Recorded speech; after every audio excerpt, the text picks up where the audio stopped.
Daniel here from SME ONE at day 2 of MK Link Up, where we are a group of MSPs who's come together for yesterday and today, doing a bit of marketing and looking at some updates.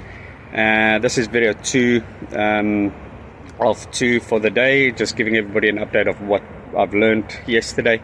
And we've done the tech one now. Just there was a little bit of an interesting conversation around marketing, and for service-based businesses, what is still the best kind of marketing or lead generation. And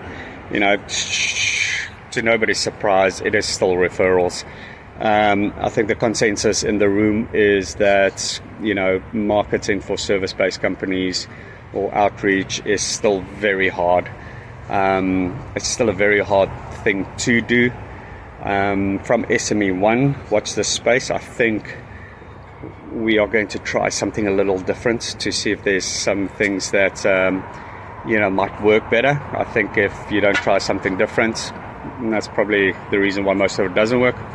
But what we are learning is that still, as we all know, it's a hard slog getting referrals. So I think the outcome for me personally from that learning is that if referrals is still the number one way for us as a service-based business to get new customers, we should probably stop relying on our customers' goodwill and actually incentivize them to help us.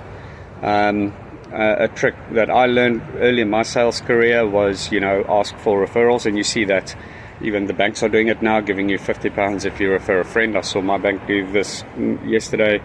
Giving away, tickets to football or box of chocolates, whatever your cost appetite is. I personally think things that is going to really make somebody's ears perk up.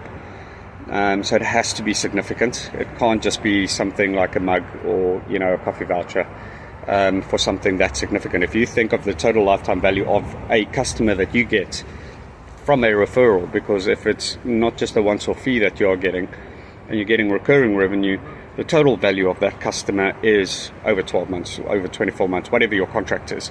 So take that into account when you look at what you are incentivizing to do this. So if you look at cold outreach, the cost of getting your brand in front of a customer or new eyes, getting them the time it takes to getting them to trust you, and then getting them over that line, plus onboarding, plus all of those kind of things, is actually a very costly exercise. So as a small business, especially a service-based business, it is vital that you actually nurture your existing customers to give you warm leads, because those are already meeting probably 80% of the pre-sales criteria, which is they already trust you because they got it from a trusted source that you are good and you can be trusted.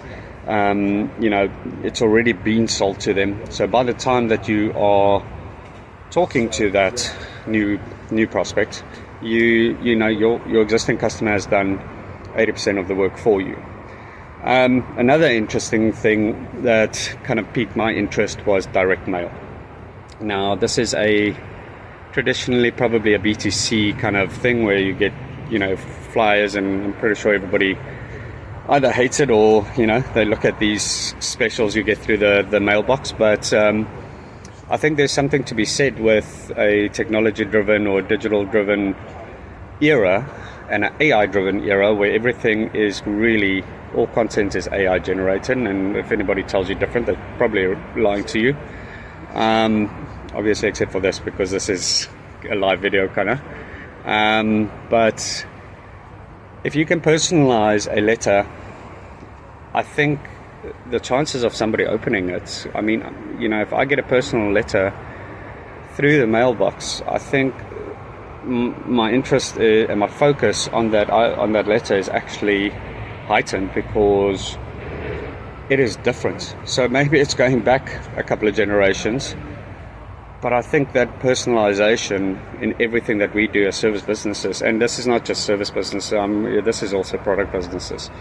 I think there's much to say about that. So it's something interesting that I think I am going to try. Might not be mass because if it's personal, handwritten, it is tougher, but maybe I'm going to try and look at where I put it in my sales cycle. So maybe instead of using that as the hook in the beginning and the spray and pray kind of approach, maybe use it as a second or a third communication, as maybe a thank you letter or a, thank you for having the conversation with me letter. So I'm keen to try that and see what my prospect warm-up ratios are going to turn into. So if I'm looking at cold outreach, depending on what flavor you're using, you're looking at open rates of 2-3%. For email, cold emails, you're looking at I don't know, whatever, depending on how good your hook and your is on social media. Some of those are under 10% still. I do believe that a personal letter and written out and on the envelope as well, not just printed out. If you just put yourself in that shoes, if you're getting a letter that is written to Daniel Jacobs and your address in handwriting.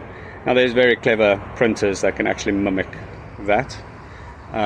So you could do this maybe at a bit more scale, but I don't know if the cost of it is going to be of value. So that's why I'm thinking maybe putting it in a different part of the nurturing value chain. Maybe that will work. So I'll keep you up to date and updated with that and see where we get with it. Those are the two updates, marketing and some tech updates for yesterday. I will probably do tomorrow morning another update for today. I'm seeing that I'm traveling this evening, so I will see you in the morning.